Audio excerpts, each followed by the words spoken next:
Walk home from school, you loser. Okay, I never had to walk home from school, so yeah, I guess I was really fortunate or overprotected because I always got a ride from my parents most of the time or from a family friend. So, have you ever had to walk home from school, and what was your weirdest encounter while doing that?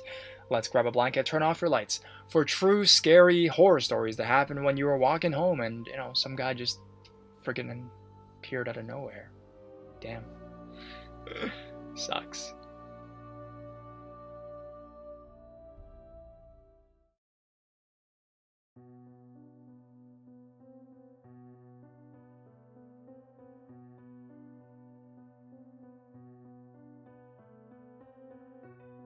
Creepy old guy followed me home. Hey, I'm new to this and not the greatest writer, but here it goes. I was in the 7th grade. It was during winter that all of this happened.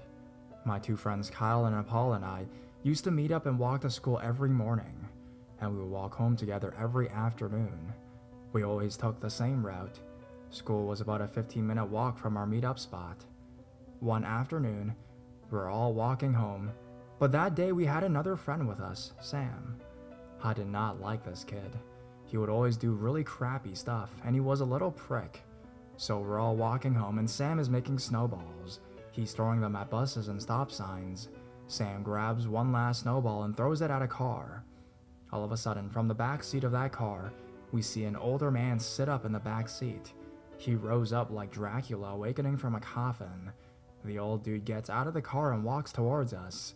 He tilts his head to the side, looks at us with a smile, and says, "Thank you." And then, that's when the camera came out of his pocket. He began walking around us and taking pictures. We were holding our hands to our faces, but he would swat our hands away and snap pictures, all with his messed up smile on his face. My buddy Kyle was a big kid for his age. He jumps at the old guy, but gets knocked to the ground with a punch.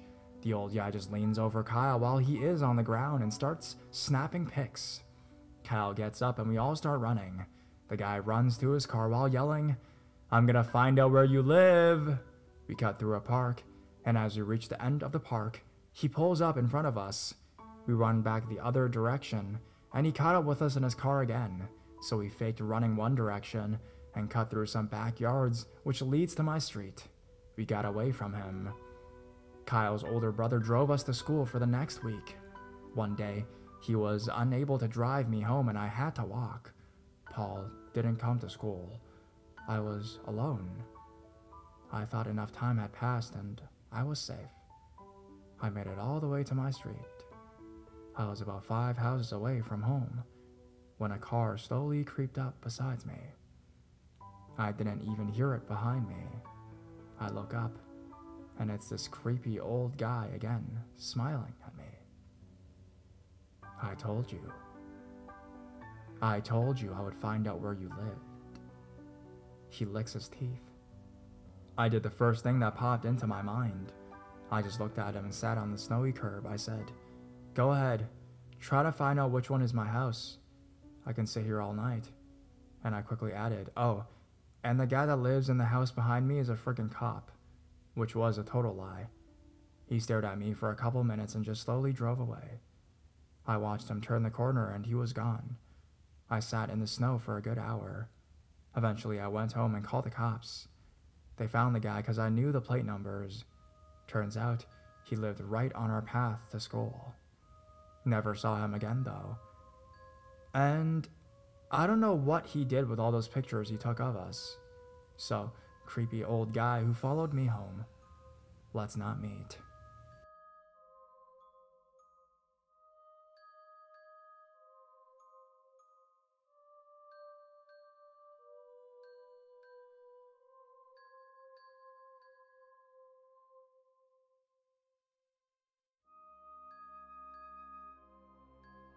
Older man tried to lure me into his home on several occasions. This happened when I was about 14 years old, in my 9th year of school. I had to take city transit home, which was about a 10-minute ride, and then walk home from my stop, which was about 5 minutes. One day, the bus was a little more full than usual, and this older man sat by me. If I had to guess his age, I'd say he was around 60. He tried to strike up what I thought was an innocent conversation, such as, "Are you all from the same school?" and "Is the bus normally this full?" I answered, thinking nothing of it. I was on public transit. What could go wrong? Then, he suddenly started inching closer to me, slightly rubbing his leg against mine. I got off at my stop and proceeded to walk one way while I went the other, and that was the end of that, or so I thought. The next few days, he was always on that bus. I'd never seen him on that bus before. I thought maybe he was coming from work or something. I didn't know. One day, I had to stay late for detention, and the next day he asked why I wasn't on the bus. I was a little creeped out. Then, he asked me to come to his home for dinner. I politely refused.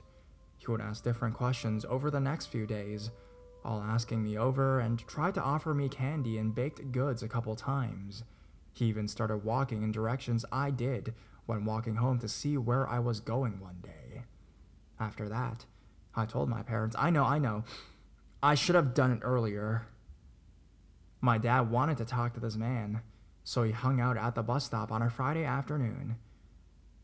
He made it look like he was waiting for someone else, and told me to play along, so I did.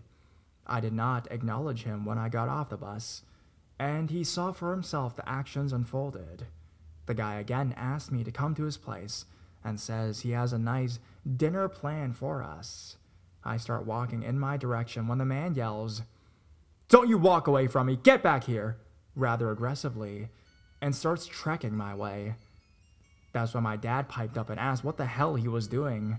The man replied with, "I'm getting my daughter to come home, but she won't listen to me." You could tell I wasn't his daughter. That's when my dad lost it.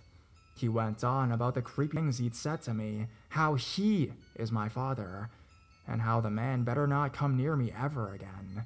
The man went pale and took off. My dad phoned the police, and they looked around and said they'd patrol the area. They never did catch him, and I never did see him again either. I've since moved from the area, but the story still gives me the willies.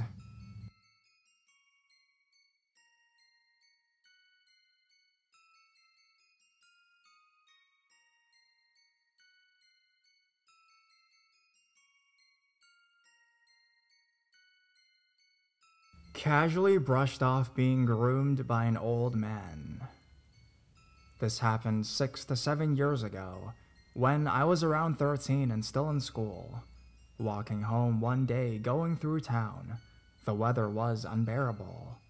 Not like that nice sunny vibe sort of warmth, but the horrible bastard heat blanket type that suffocates the shit out of you. You know things are bad when the country you live in is so cold that anything above 15 degrees Celsius is memorable. Anyways, I took off some of my school uniform, which consisted of a heavy wool blazer, long-sleeved gray jumper, and tie. This was a mandatory outfit living in Ireland and going to a grammar school. Heavy-ass coats that people been wearing since 1667 when the shit first opened. With just a short-sleeved shirt on, I headed about my merry way when this old man beckoned to me to come over from across the street. He was about 60 to 70 years old from my memory, with a little driving cap and leather jacket on. Now, this is something that has landed me in trouble before. I cannot simply turn down a conversation, regardless of when the local junkies approach or cleared red flag scenarios unfold. I always entertain the friggin' thing unintentionally. So, I walk over to this dude thinking, hey, maybe he just needs directions. First thing he asked is, "Do you want some sweets?" And offered a Terry's chocolate orange. When I reach out to take a piece, he just held my hand, like straight up staring into my eyes, held my hand. Rubbing it slowly, he then asked, "Would you like to come back to my house for a cup of tea? Surely you must be tired and thirsty." Now, I know the sensible thing to do here was to call for an adult, seeing as there was hundreds around. Belfast is a busy place. There was also police that often patrol the street. All I had to do was shout or make a scene. Instead, what came out of my mouth was, "Nah, dude, that's kinda gay." Without any resistance, I released myself from his grip, took another piece of chocolate orange, and walked back over to my bus stop. Looking over my shoulder, he just stared back at me, mouth open, and after a few seconds, hurried off around the corner. I realize now that the smart thing to do was to report him, seeing as how this could have happened to anybody else my age, and the man could still be out there. This is the first time I have ever told this story, so nobody else really knows about it. Although the immediate danger wasn't there, I think the implications warrants a mention. Nevertheless, chocolate orange possible child molester, let's not meet.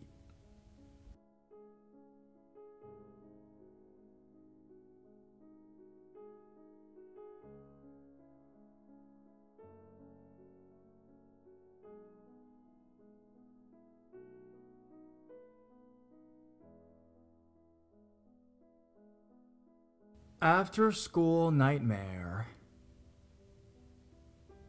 This story goes back a few years ago, when I was a 17-year-old high school student. Every day, I'd walk the 25 or 30-minute journey to and from school. There was a shortcut I could take home that took some time off of the walk, and as a nature lover, the shortcut was very enjoyable. Whenever I'd walk home alone, I would take this shortcut to enjoy the small amount of forest we have in the medium-sized, moderately busy city I live in. My shortcut was pretty well traveled, and I would occasionally see other people walking from their neighborhood towards the busy streets close by, or other students walking home from my high school or the college. Sometimes, there would be no one but me on the path. To give you an idea, the path definitely was not groomed, but it was traveled enough from it could make out a path from being trampled over the years. The shortcut started off from the busy road by my high school and went into a low-lying open wooded area with some small ponds near it. After a few minutes of this, I could veer right up the big hill towards the street parallel to my street. One day, I was walking home from school after staying a bit late for extra help. A few minutes into my shortcut, I noticed a guy standing off the main path a bit, seemingly minding his own business and talking on a cell phone. There was an open backpack sitting on the ground by his feet. Growing up with overprotective parents and in martial arts, I have always been a very cautious person and taken a lot of details, especially being a young girl out walking alone. This wasn't unusual by any means, since the entire low-lying area is traveled, and there are numerous paths off the main path leading to different directions, since it isn't a thick forest, sort of like a free-for-all for walking, I guess. Sometimes people would stand off the busy road while waiting for the bus stop close by, not wanting to stand in all the traffic fumes while people sped by during rush hour. The only thing I took caution of was that I had been seeing him there a few times that week, and had never seen him before. But oh well, maybe he was a college student, or just moved into the area. This time walking on the shortcut felt different though, possibly because there was no one else on the path today. But I started to get this bad feeling in my stomach, the one everyone has a hard time describing, but most people know too well. Something was not right. I was already well along my shortcut though, and I decided to blame my feelings on me being paranoid, right? Which was not uncommon of me, I guess. I kept an eye on him out of my peripheral vision walking by, and he continued to talk on his cell phone and didn't seem suspicious. So I continued on my merry way. I must have walked 20 or 25 meters away when the guy stopped talking on the phone, and I felt an even bigger feeling of dread in my gut. I turned around to see him crouched over, phone gone, fidgeting around with some sort of cloth and a brown glass bottle. Before I had a second to register what the heck he was doing, his head shoots up in my direction, and the look in his eyes, a terrifying mix between I've been caught and I'm not stopping now. He drops everything, leaving his shit behind, and starts sprinting straight for me, cloth in hand. At this point, I'm too far away from the busy road for anyone to see me in the low-lying woodland with this crazy fuck, and I'm too far away to scream bloody murder. My first instinct in that split-second decision is to run towards my neighborhood. I decided this is all I could do, so I turned to run, throwing my heavy backpack on the ground and sprinting as fast as I could, starting up the hill towards my neighborhood. Judging by the appearance, this guy looked like he could break me in two with no effort at all, and I trusted my flight response more than my fight response. Plus, I didn't know what the heck he had in his hand anyways.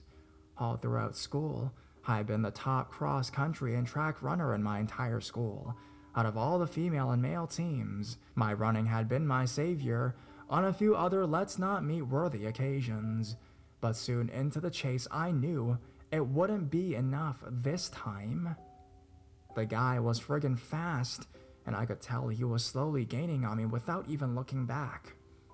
I finally see some fenced-in backyards up ahead, and hoping people are home from work, I start trying to scream help as much as I could with my out-of-breath and useless voice.